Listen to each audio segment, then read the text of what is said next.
This is Matt Diaz, kicker. This is Taylor Beal, linebacker. This is Jordan Oldroyd, quarterback. This is RJ Moreno, running back. This is Corey Coleman, wide receiver. This is Taco Williams, defensive back, and you are listening to Georgetown Eagle Football on SHN Sports. Well, good afternoon, Burger University. Can you guys hear us out there tonight? Can you guys hear us tonight, Burger U? Everybody in the house in the back. Jackson, how you doing back there, Jackson? Can we give a round of applause for Action Jackson II back there over here at Burger University? Thank you, Jackson, for all you do, man.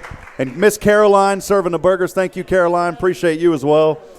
Well, friends, if you haven't been here before, I know there's some guests that are always here at Burger University during our coaches shows, but this is the Eagle Nation Coaches Show where we have an opportunity to talk with head coach Chuck Griffin and players every week about the Georgetown Eagles. Ladies and gentlemen, can we please give a big round of applause for Coach Chuck Griffin? Chuck, good to have you. Thank you, man, Rob. It's good to be here. Well, we will go over. We're missing Kay tonight. Can you tell? We are, yeah, and I'm glad you brought that up. Please say prayers for Chuck Pledge. I learned just a few moments ago on Facebook that he's been admitted to the hospital, and so just keep your prayers out there for of course, Chuck and Kay Pledge. We appreciate all that they do for Eagle Nation. Well, last week, of course, a tough loss here at home versus Stephenville, 28-21. Stephenville scored a touchdown in every quarter of that game, going back and looking. Coach, previously undefeated Georgetown, a tough contest versus Stephenville. We don't want to harp on it too much, but we definitely want to look back and talk about that. What did you tell the team after this game, Coach? You know, I talked to him about going into this part of the season. We've got 3 really tough games here, and our goal each week was to focus. We've been talking this week about sharpening the axe and getting better as a Georgetown football team. You know, and that's the goal, is to get better weekly as we go. And I knew these 3 opponents, all 3 of them are going to be tough. And our goal is to get better every week. And, you know, I thought we did last week. I thought we got better. You know, we played exceptional, I think, on defense. You know, we had a score and set up another score, and we struggled a little bit offensively at times. And other times on offense, we looked okay. You know, we were able to move the ball. They scored on the first play of the game, and we were able to get a great drive together and go down and score. So we did some really good stuff. We just got to continue to improve, continue to get better. Well, Coach, a loss, of course, always tough. It was a non-district game, though, so that is one positive thing. Now we head into district play. We'll talk about that in the Looking Ahead segment. Some of the positive takeaways. You've already talked about the defense, some of the touchdowns, maybe some of the other positive takeaways from this one, Coach. You know, I think we had a couple of big special teams plays. We had a big kickoff return. We had a block punt, which is really good. We fielded every punt all night long, which is good. Those kind of things are great.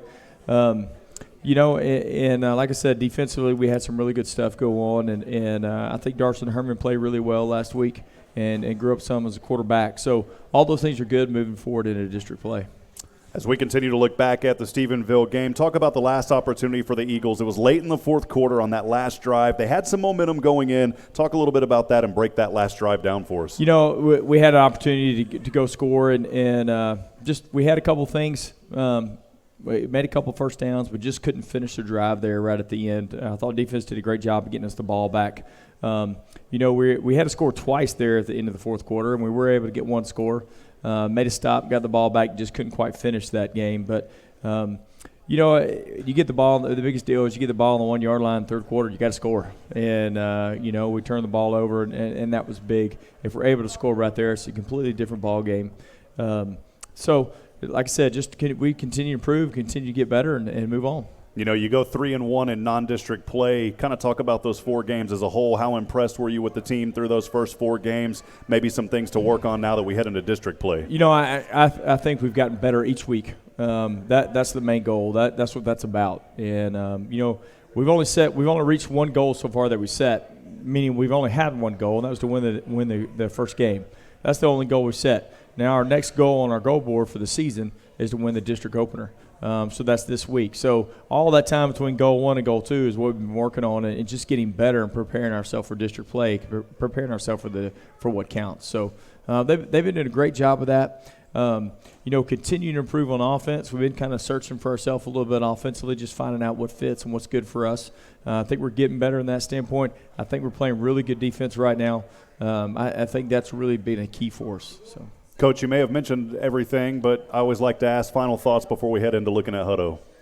I think that's pretty much everything. Like I said, we've done a good job of getting better each week. We've done a good job of finding some things offensively that work. We're going to start sticking with those things. And then defensively, we've been playing really well at the linebacker spot, at the defensive line spot. We've had some good play in the back end. And our guys are doing well. So. Well, Georgetown finishes 3-1 in non-district play. Now we look ahead as Georgetown will take care of business, try to start here with district play. That 3-1 stretch, though, was against very tough teams also. You don't want to overlook that fact. Even though Stephenville, a very tough 4A, you played a couple of 6A, and in fact, 3 6A teams, if I'm not mistaken. We played 1 5A, 2 6A, and a 4A. Two. And so a lot of tough teams. Of course, the Eagles now will head to Hutto, the Hippos. They'll face them on the road. Last year, Georgetown lost to Hutto 38-14. This is the first district game for the Georgetown Eagles. All other 11 5A teams have played one district game to start this season. So I wanted to point that fact out. A lot of teams are already in there in 11 5A. Every team except Georgetown has played a district game. Cedar Park, Manor, Hutto, all 1-0 right now. Connolly, Pflugerville, and Rouse at 0-1. A tough contest coming up on the road, Coach. What did you tell the team leading up to this game versus Hutto? What we talked about all week was getting better every day. Focus on getting better at your position. Focus on getting better at your rep and what you're doing, and get ready to go in. I think anytime you go in a tough game like this, you got to play good defense. You got to be able to run the football, and you got to be able to play hard no matter what. And I think we've done that. I think that's been something. The last couple of games were a little bit tight, a little bit tough, but our guys have played with great effort the whole time, and I think that's really key. So we're going to go in. This week we've got a good job. I don't think tempo will be as big a deal for us offensively. We got to slow down a little bit. Defensively, we got to play great. We got to know where number 3 and we got to know where Kimball is and where Harrison is, and we got to keep dogging in the pocket and maybe confuse him a little bit as a sophomore quarterback, and just continue to get better. Well, as far as Georgetown on the offensive end, where do you really feel like the Eagles need to get started early in this matchup to really have some rhythm? We got to be able to run the football. With Watson and Suggs and Uma, they've got probably the 3 best defensive linemen in the district. And we've got to do a good job up front and be able to establish a running game and be able to run the football. We've got to take our shots when we get them and just continue to improve there. It's kind of turned into a rivalry, and it's good to have Hutto back in the realignment.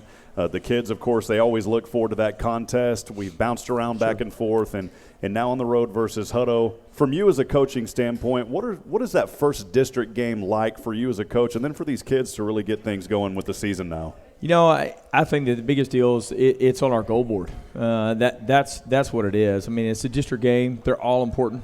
All 6 of them are really important.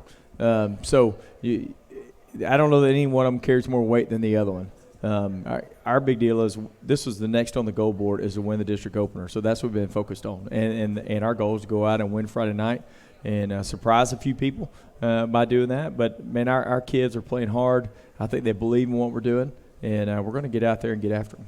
Well, Hutto had their woes early. If you watched some of that game last week versus Connolly, where Connolly was leading that game at one point, several through the third quarter, and then some turnovers and things really started to favor them. So kind of leading into that, Coach, I know it's cliche. We talk about a lot of the same things every week, but always want to ask you keys to victory for this one. Keys to victory for us is we got to take care of the football, number one. We can't give them any extra chances. That's really what cost us last week. We turned the ball over once, and we gave them an extra chance on special teams. Those are big. So we got to make sure that we take care of football. It's all about the ball. Offensively, we got to take care of, and defensively, we got to win some. The scores in the first couple of games, the reason they were so big is because we won significant in the turnover margin. And that's going to be important for us going in and try to sneak a couple extra possessions from them. But I think we got to take care of the football offensively. We got to establish the run. And we just got to continue to in a game like this, it's going to be tight. It's going to be back and forth. It's not going to be a blowout. So we've got to just continue to drive the football and continue to play Georgetown football. Defensively, like I said, we've got to know where Kimball is. We got to know where Harrison is, and we got to make sure we pressure dog it some and try to get a few extra chances with the football.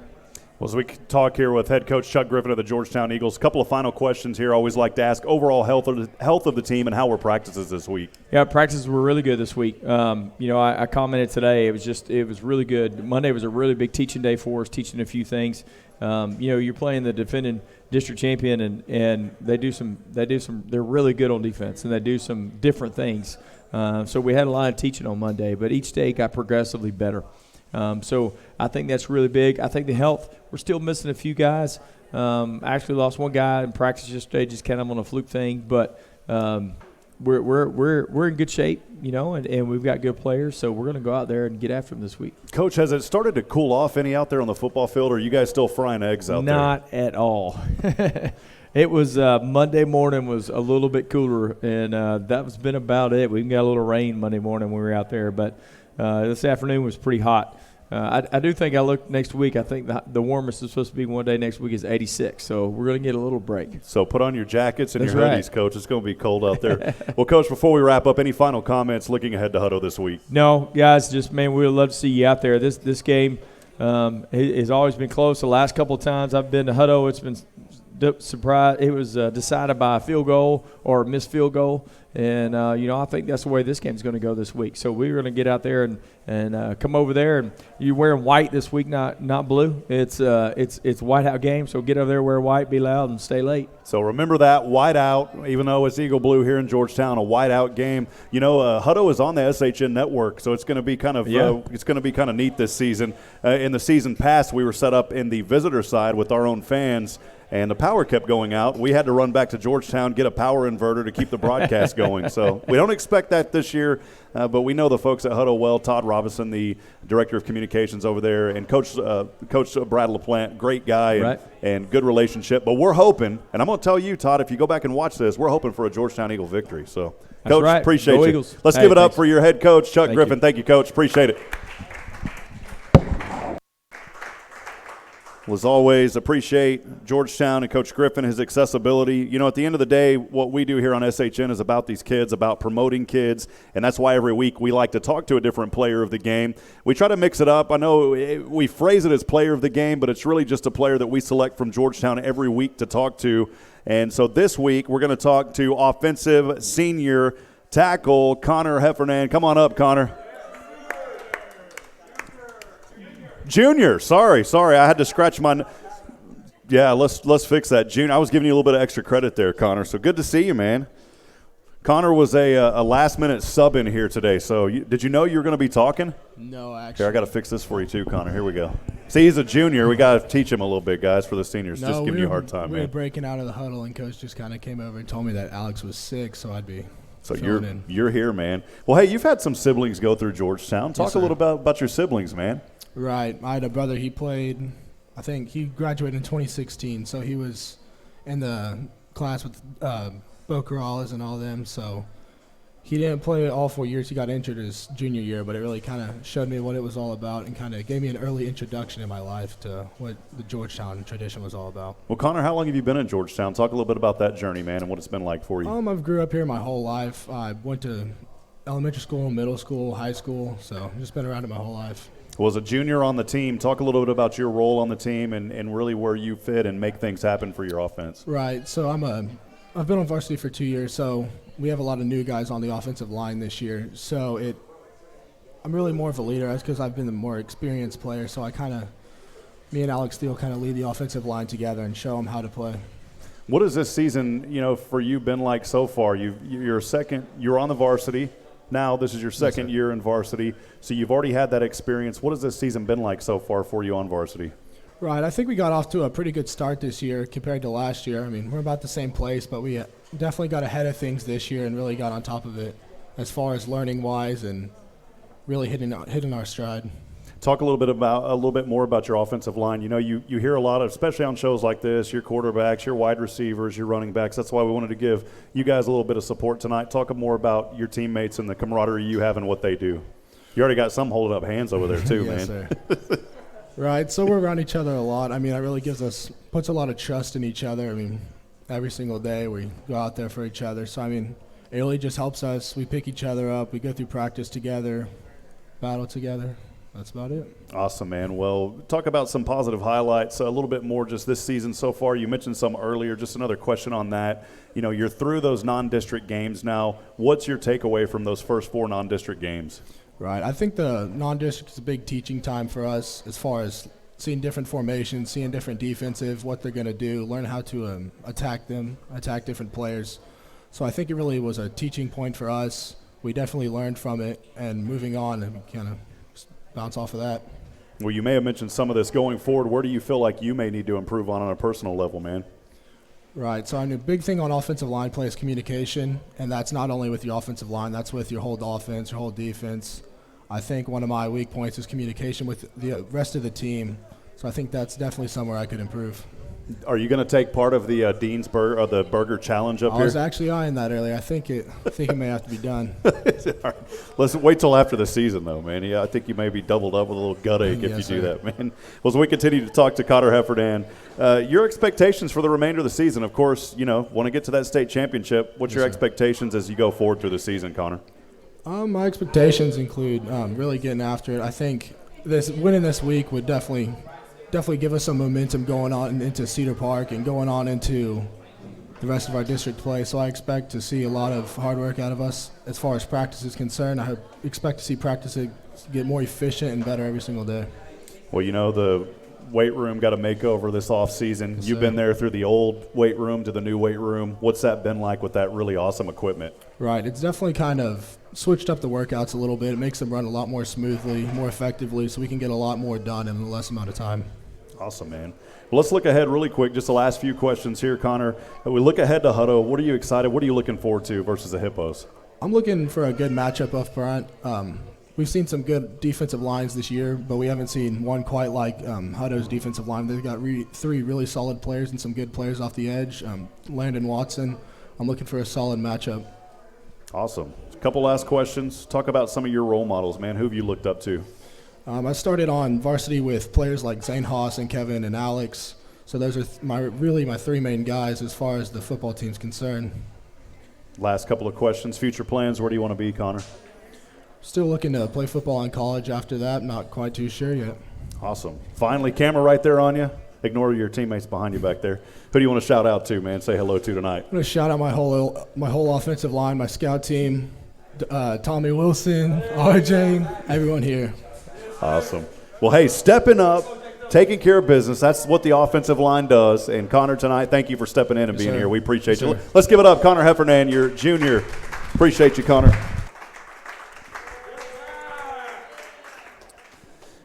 Well, from the offense, we switch gears over to the defense. Please join me in welcoming senior linebacker Matt Anderson. Come on up, Matt.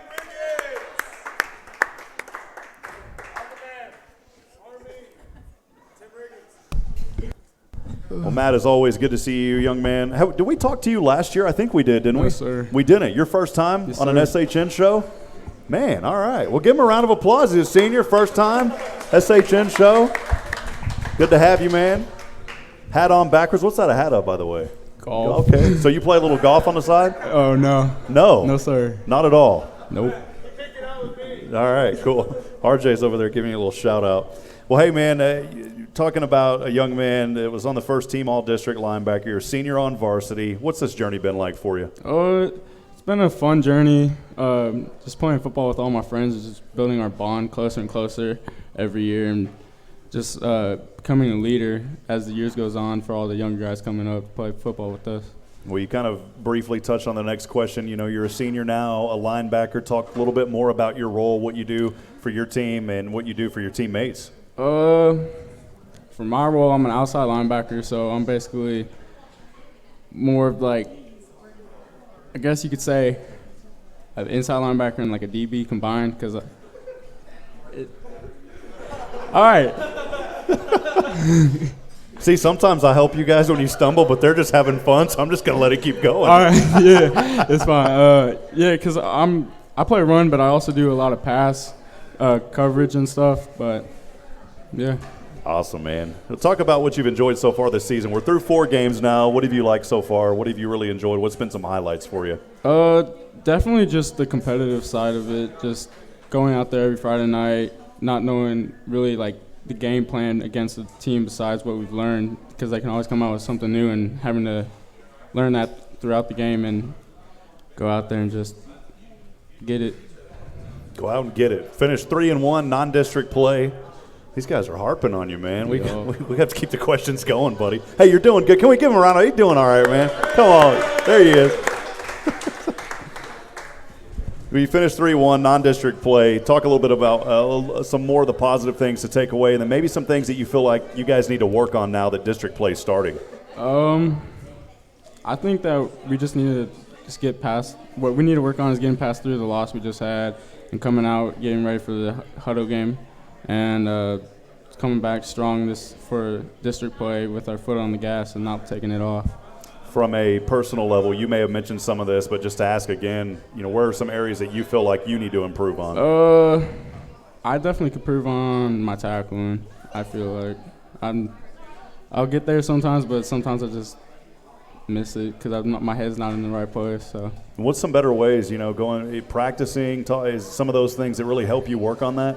Yeah, because I'm one of those guys that wants to just get the hardest hit out there. So I'll put my head down and won't see what the guy is. I gotta ask. When I was in school, we had something called Blood Alley, and if you haven't heard, do y'all have that still? Blood Alley in football?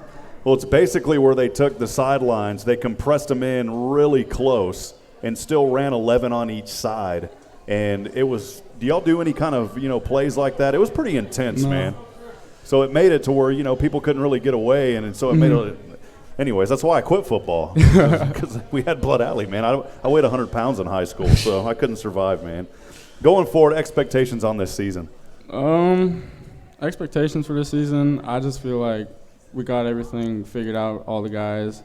I think we'll have a really good season, district play, based on the pre-district games and all that. When you look ahead to Hutto, what are your thoughts on Friday? You're going to be on the road playing against the Hippos, who are undefeated. They've had a good start as well. What are your thoughts on that game? It's going to be a really good matchup against them with number 3 and their sophomore quarterback, but there's guaranteed, I feel like, going to be guaranteed mistakes for the sophomore quarterback. Well, Matt, talk about some of your role models. Man, who do you look up to? Definitely my dad, playing college ball. I just want to get on that level with him and make him proud. Where'd your dad play at, man? Wisconsin. Okay, awesome. Cool. Is he here tonight, by the way? No, not tonight. Yeah, I didn't see him tonight. So, hello, Mr. Anderson. If he's looking out there, hello, how you doing? Hello. You got to say it like that. All right, man. What does it mean? I got to ask you this. What does it mean to you? Think about this to you. What does it mean to you to be a Georgetown Eagle? Oh, it means, the world. Because I remember playing Pop Warner and coming out on Friday nights watching all the older guys, and they just look like superheroes to me. And I just wanted to be like one of them whenever I grew up, and now I'm here, and it just feels great.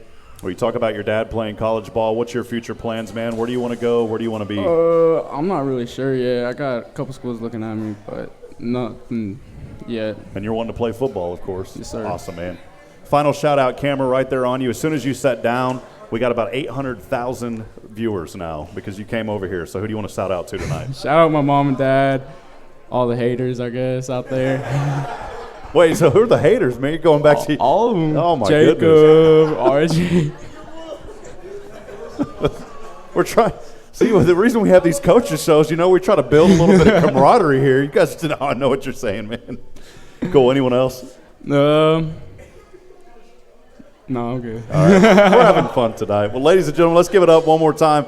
Senior defense linebacker Matt Anderson. Matt, thanks for being here, man. Appreciate you. As we do every week, will the offense and the defense come back up, and we will have defense and offense for our weekly trivia challenge. You guys having a good time tonight? How are the burgers? Y'all enjoying the food tonight? Appreciate you being here.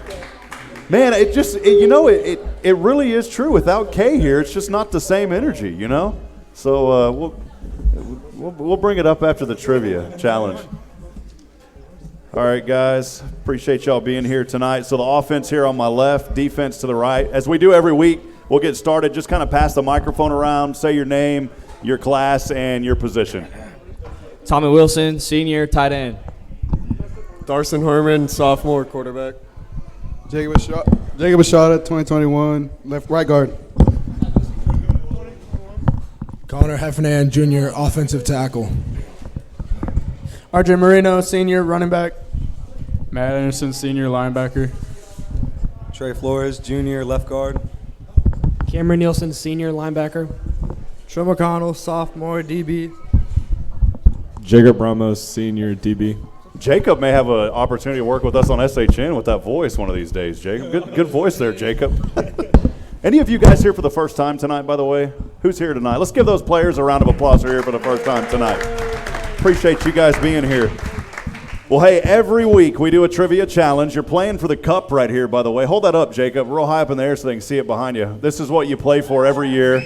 That gets passed around every year, except the tag. We'll have to fix the tag because it fell off for the 2018 offense. So we'll have to get that fixed, man.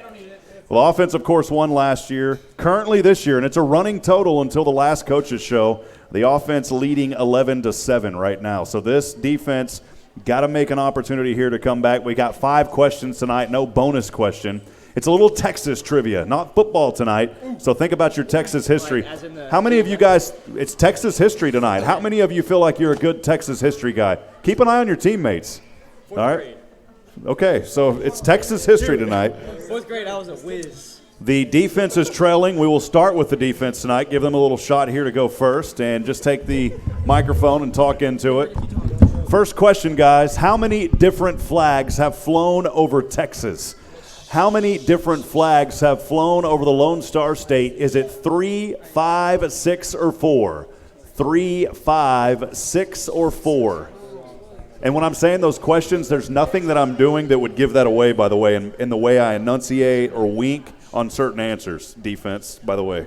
Just kidding. I'm not giving it away. How many different flags have flown over Texas?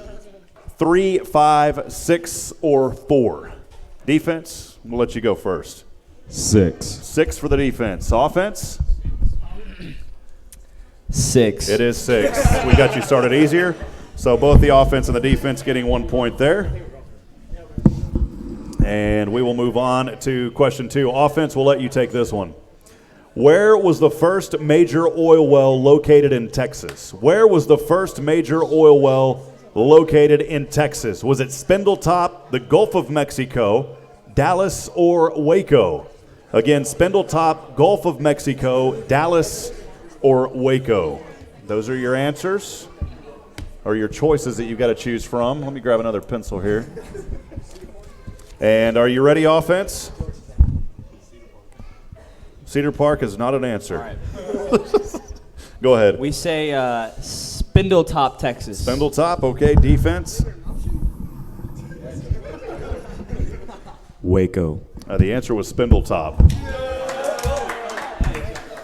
The offense leads 2-1. Question number 3. Who was the first European to set foot in Texas? Who was the first European? Now, remember, some of you guys had your hands up when you said you were history guys, so, remember that. Was it Coronado, Alonso Alvarez de Pineda? It's kind of fun to say that. Cabeza de Vaca or La Salle? Coronado, Alonso Alvarez de Pineda, Cabeza de Vaca, or La Salle? La Salle. And we will let the defense go first. Whenever the defense is ready, we'll give you a 5-second defense. You ready, Jacob? B. Who was that? Cabeza de Vaca. A. Coronado? It was Cabeza de Vaca. Tied up 2-2. All right. Question 4, guys. Question 4. A little bit of history on that, too. It was Alonso Alvarez de Pineda who sailed the Gulf of Mexico in 1519. So, but it was Cabeza de Vaca, so that is the correct answer. Question number 4. What officially ended the Texas Revolution and the war between Mexico and Texas? What officially ended the revolution and the war between Mexico and Texas? Was it Mexico's victory at the Alamo? Was it Texas signing a Declaration of Independence, massacre at Goliad, or treaties of Velasco?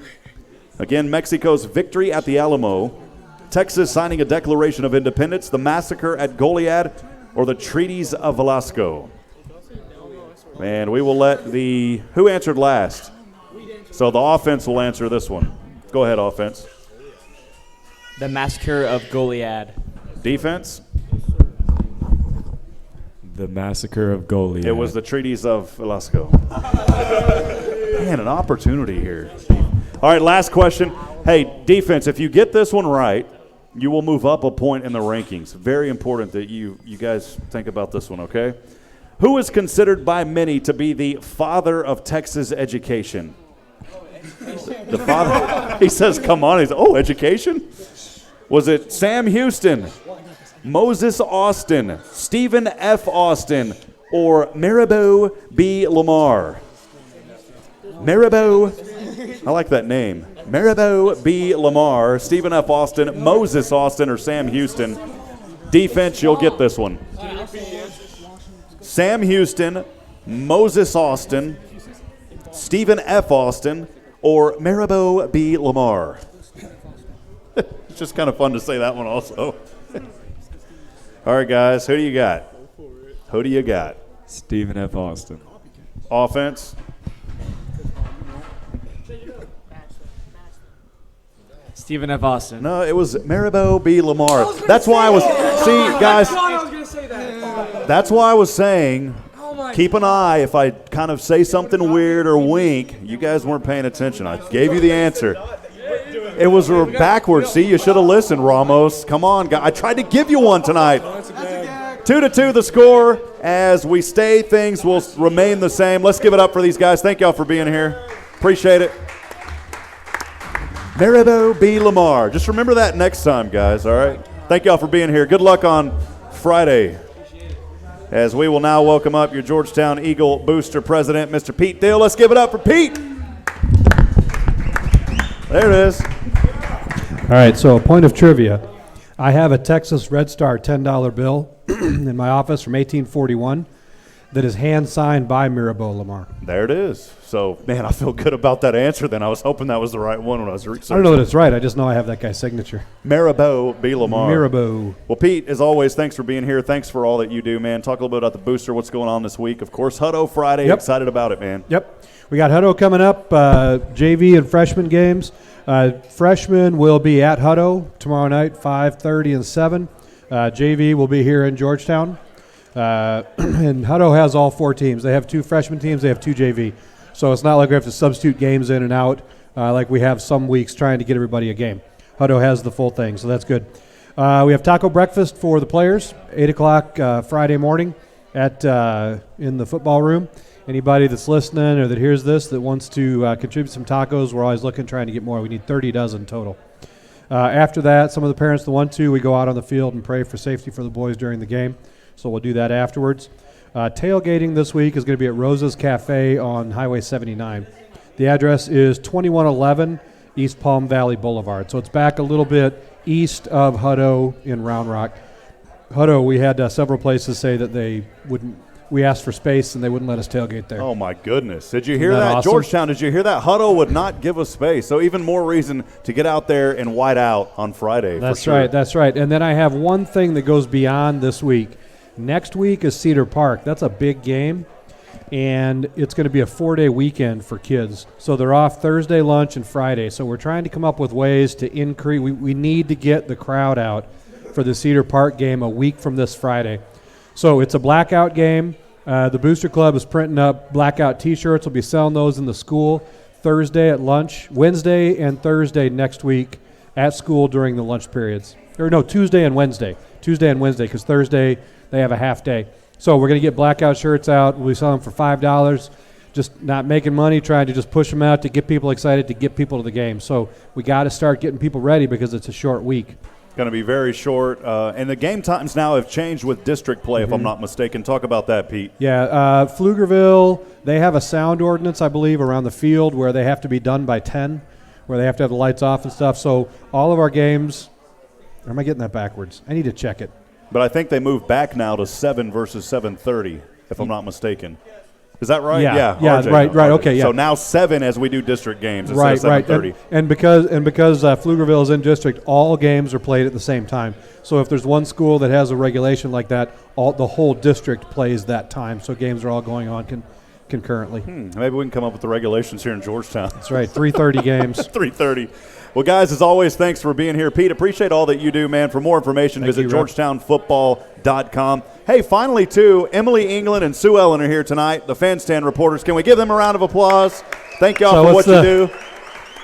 We appreciate Snoop Daniel and all the wonderful reporters. I think we have two of the best right here in Georgetown. It's always exciting for our fans that are somewhere else to be able to see that highlight film. I called my dad today and told him, hey, the fan stand's up, when he went on there and watched it to see how the boys did. So that's great for relatives that are out of state.